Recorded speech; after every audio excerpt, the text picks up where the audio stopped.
Hello dear friends. तो मैं आज आपके लिए साइंस की क्लास लेकर आया हूँ जो कि एसएससी और रेलवे दोनों के पॉइंट ऑफ व्यू से बहुत ही महत्वपूर्ण क्वेश्चन है। इसमें हम फिजिक्स केमिस्ट्री बायोलॉजी तीनों की मिक्स प्रैक्टिस करेंगे 50 क्वेश्चन के साथ। ठीक है, तो चलिए चलते हैं, देखते हैं अगला क्वेश्चन क्या है। तो इसमें जो पहला क्वेश्चन है वो है, पदार्थ का परमाणु सिद्धांत किस वैज्ञानिक ने दिया था। पदार्थ का परमाणु सिद्धांत किस वैज्ञानिक ने दिया था? तो मैक्सवेल, पास्कल, जॉन डाल्टन और न्यूटन। किसके द्वारा दिया गया था? ये शायद केमिस्ट्री का क्वेश्चन है। ये दिया गया था जॉन डाल्टन के द्वारा। किसके द्वारा? जॉन डाल्टन के द्वारा। केमिस्ट्री का क्वेश्चन है। ठीक है, अगला क्वेश्चन क्या है भाई? अगला क्वेश्चन है, कम तापमान वाले मशीनरी को क्या कहा जाता है? मतलब कम तापमान मापने वाली मशीनरी को क्या कहा जाता है? हाइग्रोमीटर, क्रायोनोमेट्री या पेंटोमेट्रिक या टेल्कोमीटर। तो इसका राइट आंसर है क्रायोनोमेट्री। तो राइट आंसर इज बी, क्रायोनोमेट्री। ठीक है, अगला क्वेश्चन, पृथ्वी के केंद्र पर गुरुत्वाकर्षण का क्या कारण होता है? पृथ्वी के केंद्र पर गुरुत्वाकर्षण का क्या कारण होता है? जी नंबर एक, पहले में है 0, दूसरे में है -1, तीसरे में है 1, चौथे में है 9.8। इसका राइट आंसर क्या है? इसका राइट आंसर इज ए, 0। क्या है? राइट आंसर इज 0, 0 इसका सही आंसर।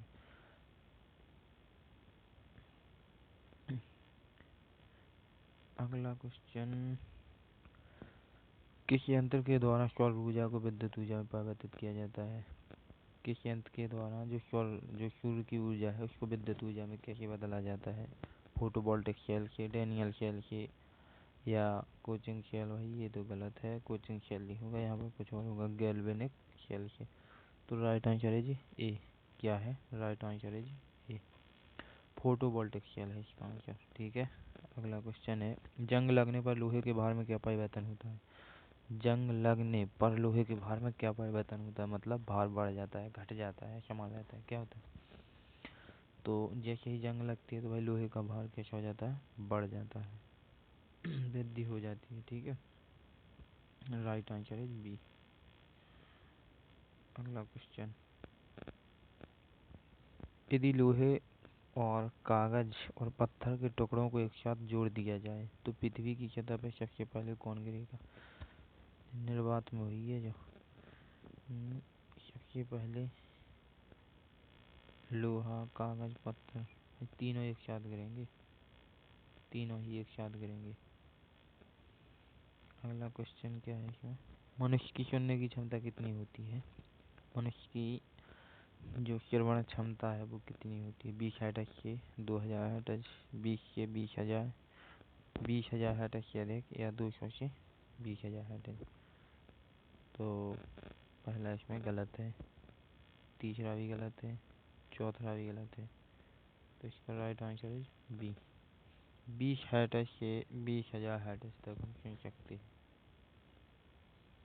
अगला क्वेश्चन, चींटी के डंक में कौन सा अम्ल पाया जाता है? सिट्रिक अम्ल, एसिटिक अम्ल, मेथनोइक अम्ल या लैक्टिक अम्ल?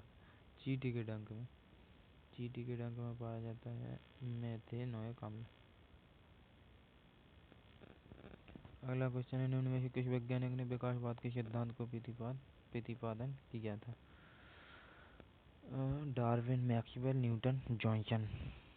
राइट आंसर है जी, डार्विन ने। विकासवाद के सिद्धांत को डार्विन ने प्रतिपादित किया था। अगला क्वेश्चन है, पृथ्वी के घूर्णन की गति कितनी है?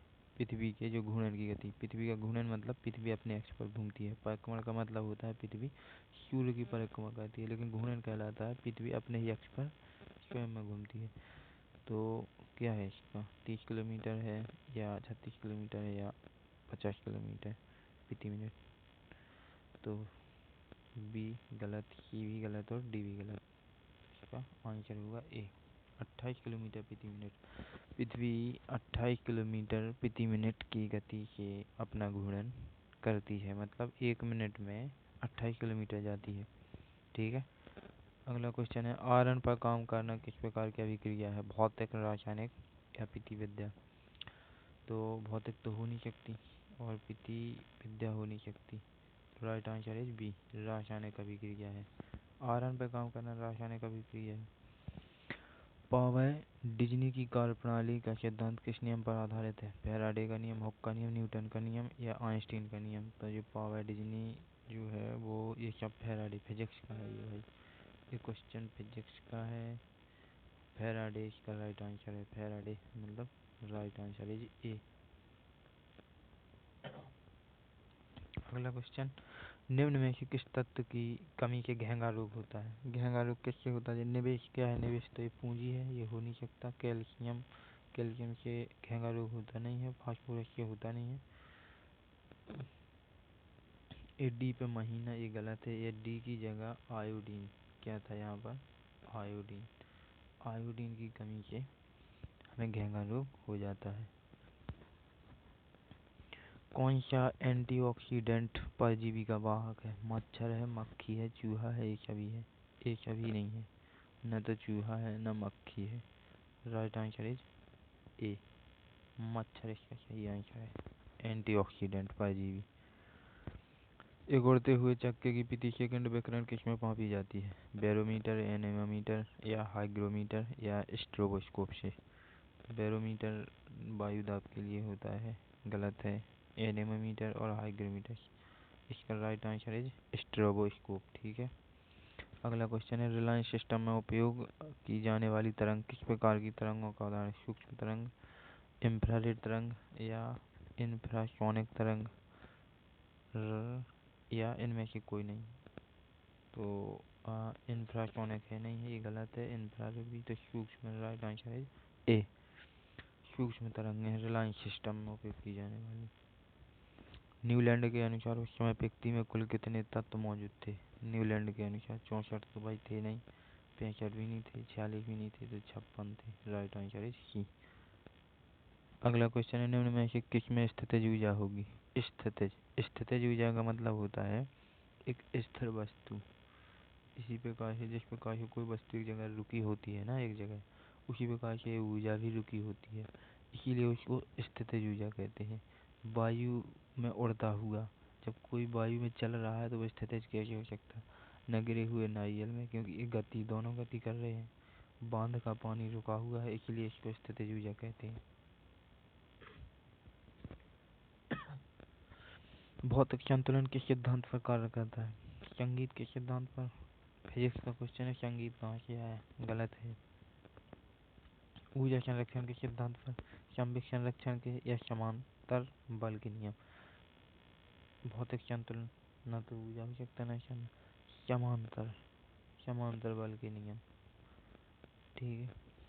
निम्न में से किस मेटल को चाकू से आसानी से अनसुना किया जा सकता है? ओशियन, एल्यूमिनियम, दस्तावेज, प्लेटिनम? ओशियन गलत लिखा है। दस्तावेज हो नहीं सकता, प्लेटिनम हो नहीं सकता, एल्यूमिनियम। एल्यूमिनियम मेटल को चाकू से आसानी से अनसुना किया जा सकता है एल्यूमिनियम के द्वारा। जी का मान ज्ञात किया गया था? न्यूटन ने किया था या जे थॉमसन ने, हेनरी कैवेंडिश ने? तो जी का मान न्यूटन ने नहीं दिया था शायद, ना डाल्टन ने दिया था, ना जे थॉमसन ने दिया था। Right answer is D, Henry Cavendish ने। अगला क्वेश्चन है इसमें, ये क्या आ गया भाई? सॉलिड के माइक्रोवेव का कलाकारों द्वारा किया जाता है। सॉलिड के माइक्रोवेव का उपयोग कलाकारों द्वारा किया जाता है। क्वथनांक बिंदु के द्वारा, हिमांक बिंदु के द्वारा, गलनांक बिंदु के द्वारा? क्या है इसमें से? सॉलिड, सॉलिड इसमें है गलनांक बिंदु के द्वारा। Right answer is C. पृथ्वी की सतह पर सर्वाधिक मात्रा में कौन सा तत्व पाया जाता है? पृथ्वी की सतह पर सर्वाधिक मात्रा में कौन सा तत्व पाया जाता है? तत्व की बात कर रहे हैं। ये अतिरिक्त क्या है? अतिरिक्त एक नाम है, गलत है। ऑक्सीजन या नियॉन, नियॉन या ऑर्गन? तो पृथ्वी की सतह पर अगर तत्व की बात करें तो है ऑक्सीजन। ठीक है। पृथ्वी की परपटी में जो पापड़ी गलत है यहाँ पर लिखा होता है परपटी। परपटी यानी भूपर्पटी। पृथ्वी की परपटी में सर्वाधिक प्रचुर मात्रा में दुर्लभ गैस कौन सी है? तो प्रशिक्षण गलत है। Neon, xenon, radon. तो पृथ्वी की परपटी पर कौन सी गैस सर्वाधिक मात्रा में है?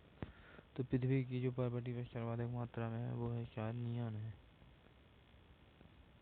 सांपों में जनजाति का कारण खुरपका और मुहपका।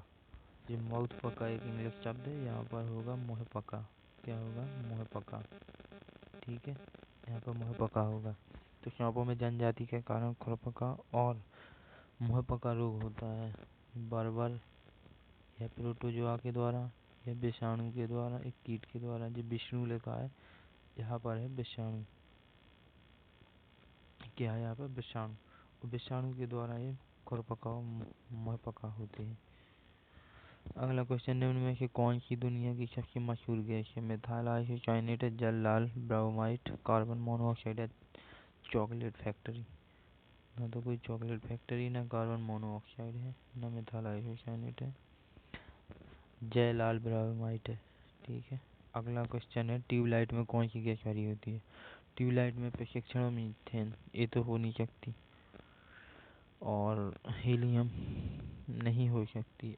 ओनली हीलियम तो हो ही नहीं सकती, और हीलियम ऑक्सीजन भी कभी नहीं हो सकती। इसमें पारे का वाष्प और ऑर्गन, जहाँ पर वैराग्य लिखा है ना, यहाँ पे है ऑर्गन। ठीक है, यहाँ पर क्या है? ऑर्गन है। ऑर्गन। तो ऑर्गन और देखो, right answer is B. Right answer is क्या है? बी, पारा। और जहाँ पर वैराग्य लिखा है यहाँ पे है ऑर्गन। ठीक है, क्या है यहाँ पे? ऑर्गन है। तो ऑर्गन और पारा ट्यूबलाइट में भरा रहता है। मस्जिद में सबसे आधुनिक गैस कौन सी? मस्जिद, यहाँ पे गलत लिखा है, यह अतिरिक्त भी गलत है। ऑक्सीजन है या निवेश या नियॉन है? नियॉन है, नियॉन। निम्न में से कौन सा जैविक अम्ल है? जैविक अम्ल, ग्लूकोज कोई जैविक अम्ल है, नाइट्रिक अम्ल कोई जैविक अम्ल है, सल्फ्यूरिक अम्ल या ऑक्सैलिक अम्ल? तो ग्लूकोज जैविक अम्ल नहीं है, नाइट्रिक अम्ल जैविक अम्ल नहीं, सल्फ्यूरिक नहीं है, तो इसमें ऑक्सैलिक, यहाँ पे लिखा था ऑक्सैलिक। ऑक्सैलिक, ये गलत लिखा हुआ है यहाँ पर, oxalic. Right answer is D, oxalic है इसका आंसर। ठीक है। निम्न में से कौन सी गैस चूने के पानी को दूधिया कर देती है? ऐसी कौन सी गैस है जो चूने के पानी को दूधिया कर देती है? चूने का पानी कार्बन डाइऑक्साइड की उपस्थिति के कारण दूधिया हो जाता है, कार्बन मोनोऑक्साइड के कारण। ठीक है। अगला क्वेश्चन है, हमारे मुंह के पार्श्व भाग में टॉन्सिल का मुख्य कार्य क्या है? लार का निर्माण करना, या रोगाणुओं का विनाश करना, या हार्मोन का स्राव करना, मांस का स्राव करना? हमारे मुंह के पार्श्व भाग में टॉन्सिल का मुख्य कार्य क्या होता है? जो टॉन्सिल होते हैं वो रोगाणुओं का विनाश करते हैं। ठीक है। अगला क्वेश्चन है, इसमें हमारे समूह में कार्बन डाइऑक्साइड CO2 की मात्रा लगभग कितनी है? ये हमारे समूह में नहीं होगा, यहाँ पर पृथ्वी होगी, पृथ्वी।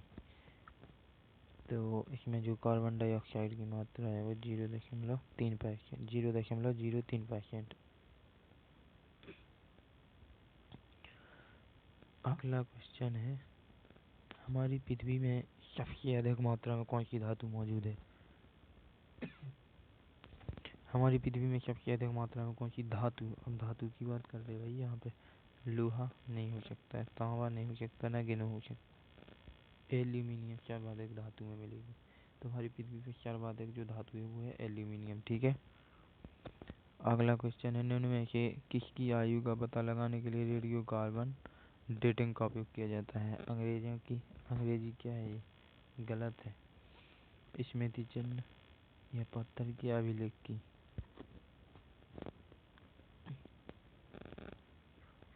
राइट आंसर इज, यहाँ पर जीवाश्म होगा।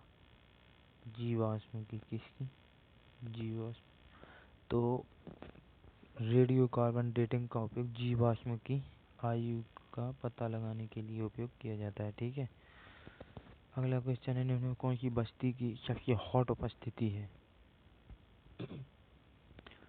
कौन सी बस्ती की सबसे हॉट उपस्थिति है? थर्मामीटर है, मेसोस्फीयर, आयनोस्फीयर है, स्ट्रेटोस्फीयर है। मतलब हॉट, उनका मतलब कहने का है कि पृथ्वी पर जो जो स्तर है, मंडल है, सबसे गर्म मंडल कौन सा है? 5 मंडल है, जैसे कि स्थल मंडल है, समताप मंडल है। इस प्रकार से सबसे गर्म क्या है? सबसे गर्म थर्मोस्फीयर है। ठीक है। अगला क्वेश्चन है, यदि लाल रंग और हरे रंग को एक साथ मिला दिया जाए तो कौन सा रंग बनेगा? लाल रंग को मिलाने से लाल तो कभी बनेगा नहीं, क्योंकि लाल और हरे दो मिला रहे हैं, तो लाल कहाँ से बनेगा? सफ़ेद नहीं बनेगा, मैजेंडा नहीं बनेगा, पीला। लाल और हरे रंग को मिलाने से पीला रंग बनेगा।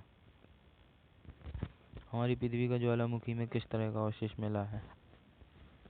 हमारी पृथ्वी का ज्वालामुखी में किस तरह का अवशेष मिला है? भाई यहाँ भी क्वेश्चन गलत है। उसको जो पूछना चाहिए था भाई वो नहीं पूछा। हमारी पृथ्वी पर ज्वालामुखी क्या है? हमारी पृथ्वी पर मंडल पूछे होंगे तो 5 मंडल हैं। दो या दो से अधिक साथियों के मिश्रण को क्या कहा जाता है? लो, दो या दो से धातुओं की जगह साथी लिखे हुए थे। दो या दो से अधिक धातुओं के मिश्रण को, दो या दो से अधिक धातुओं के मिश्रण को क्या कहा जाता है? मिश्र धातु। मिश्र धातु, मेटेलॉयड। मेटेलॉयड। अगला आंसर है, किचन प्लांट पर ऑक्सीजन की मात्रा क्या होगी? किचन प्लांट पर ऑक्सीजन की मात्रा, किचन प्लांट क्या है? यहाँ पर गलत है क्वेश्चन, सॉरी। यहाँ पर होगा कि वायुमंडल के ऊपर जाने पर ऑक्सीजन की जो मात्रा है वो कितनी ऊंचाई पर जाने पर नगण्य हो जाती है? कैसी हो जाती है? नगण्य। तो 120 किलोमीटर की ऊंचाई पर वायुमंडल से पृथ्वी के गुरुत्वाकर्षण की, देखो तुम, पृथ्वी के वायुमंडल से 120 किलोमीटर की ऊंचाई पर जाने पर जो ऑक्सीजन की मात्रा है वो बिल्कुल नगण्य हो जाती है। ठीक है। अगला क्वेश्चन है, निम्न में से कौन सा सादृश्य पदार्थ के साथ अभिक्रिया करके लोशनिंग पाउडर का उत्पादन देगा? लोशनिंग, देखिए यहाँ पर लोशनिंग नहीं होगा, चूना पत्थर। Right answer is C. Oxygen की खोज किसके द्वारा की गई थी? ऑक्सीजन की खोज ना तो विलियम हार्वे के द्वारा, ना ए और बी दोनों, ए और बी दोनों, सॉरी, ए और बी दोनों है इसमें, ए और बी दोनों, प्रिस्टले और कार्ल हीले। यहाँ पर कोरल है, यहाँ पर कार्ल हीले है। क्या है? Karl Healy. कार्ल हीले और प्रिस्टले दोनों के द्वारा ऑक्सीजन की खोज की गई थी। ठीक है। अगला क्वेश्चन है, निम्न में से किन कारण से कार्य रेडियो गतिविधि के दौरान नहीं होता? अल्फा किरणें, गामा किरणें, बीटा किरणें। तो कार्य रेडियो गतिविधि के दौरान नहीं होता है, वो होगी अल्फा किरणें। अगला क्वेश्चन है, यदि किसी तत्व का परमाणु स्तर समान है परंतु परमाणु भार भिन्न भिन्न है तो उस तत्व को क्या कहते हैं? समस्थानिक। Right answer is B. किसी तत्व का परमाणु स्तर समान है परंतु भार भिन्न भिन्न है तो उसको समस्थानिक कहेंगे। फ्लोरोसेंट लैंप में चॉक के उपयोग का मुख्य उद्देश्य क्या है? विद्युत धारा के प्रवाह को कम करना, विद्युत धारा के प्रवाह को बढ़ाना, या प्रतिरोध को कम करना, प्रतिरोध क्षमता। राइट आंसर इज ए, विद्युत धारा के प्रवाह को कम करना। चौक हमेशा विद्युत धारा के प्रवाह को कम करती है। अस्थि मज्जा में रुधिर कंट्रोल के निर्माण को क्या कहा जाता है? Haemophilia, haematopoiesis, leukaemia, polycythaemia. तो right answer is B, haematopoiesis. Haematopoiesis अस्थि मज्जा में रुधिर कंट्रोल को निर्माण करने में, मतलब अस्थि मज्जा में जो रुधिर कंट्रोल के निर्माण को क्या कहा जाता है, तो हेमेटोपोएसिस। ठीक है, राइट आंसर इज बी। अगला क्वेश्चन है, अंग में स्थित है, अंग में क्या स्थित है, अंग में स्थित है। अरे भाई यहाँ पर ये क्वेश्चन ही गलत है। यहाँ पर पूछा ने मस्तिष्क या हृदय या लीवर, एक क्वेश्चन गलत है, सॉरी। निम्न में से कौन सा कांच का सबसे महत्वपूर्ण घटक है, बजाना, माइका, सिलिका। कांच का, ये बजाना गलत है क्वेश्चन, ऑप्शन गलत है माइका। इसमें से राइट आंसर है सी, सिलिका। सिलिका कांच का सबसे महत्वपूर्ण घटक है। ठीक है, अगला क्वेश्चन, अल्जाइमर रोग मानव शरीर के किस अंग को मुख्य रूप से प्रभावित करता है। अल्जाइमर मस्तिष्क को प्रभावित करता है, हृदय को नहीं करता, लीवर को नहीं करता, फेफड़े को नहीं करता। राइट आंसर है जी, मस्तिष्क को। अल्जाइमर रोग हमेशा मस्तिष्क को प्रभावित करता है। आघूर्ण बल की ऐसा इकाई क्या है, न्यूटन, न्यूटन मीटर, या मीटर प्रति सेकंड, या ओम। ये ओम का निशान बना दिया, लेकिन यहाँ पर ओम ऐसा होता है, ओम लिखा है ऐसा होता है। ठीक है, तो बल आघूर्ण की जो ऐसा इकाई है वो न्यूटन मीटर है। ठीक है, ना कि न्यूटन, ना मीटर प्रति second. Right answer is B. अगला क्वेश्चन, वॉशिंग मशीन किस सिद्धांत पर काम करती है, अपकेंद्रीय बल, अभिकेंद्रीय बल, या दोनों, या इनमें से कोई नहीं। मतलब अपकेंद्रीय बल, अभिकेंद्रीय बल, या दोनों। तो वॉशिंग मशीन हमेशा अपकेंद्रीय बल पर काम करती है, अपकेंद्रीय बल सिद्धांत पर काम करती है। Right answer is a. तो वॉशिंग मशीन अपकेंद्रीय बल पर हमेशा कार्य करती है। आज के लिए बस इतना ही। थैंक यू दोस्तों, क्लास को ज़रूर देखना, अच्छी लगी हो तो चैनल को सब्सक्राइब करना, क्योंकि ये वीडियो एसएससी और रेलवे के पॉइंट ऑफ व्यू से बहुत ही महत्वपूर्ण है। ठीक है, थैंक यू फ्रेंड्स।